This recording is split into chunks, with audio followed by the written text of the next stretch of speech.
শক্তিশালী একজন নবী ছিল। উনি মালাকুল মাউতকে বলেছিলেন, মালাকুল মাউত, আমার মৃত্যুর সামান্য কিছু আগে আমারে বইলো, আমার একটা কাজ আছে। মালাকুল মাউত মৃত্যুর কিছু সময় আগে এসে বলল, সুলাইমান, সময় শেষ, অল্প কিছু সময় বাকি, কি করবেন করেন।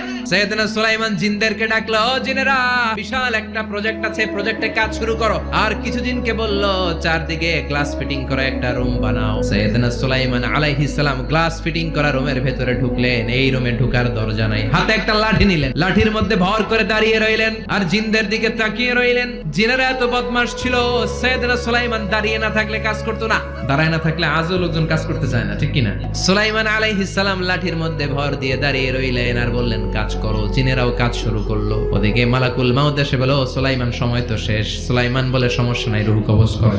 মালাকুল মাউত ওইভাবে লাঠিতে ভর দেওয়া অবস্থায়, দাঁড়ানো অবস্থায় সাইয়েদনা সুলাইমান আলাইহিস সালামের রূহ কবজ করে নিলেন। উনি এমন ভাবে দাঁড়িয়েছেন, রূহ চলে গেল, লাশ হয়ে দাঁড়িয়ে রইলেন।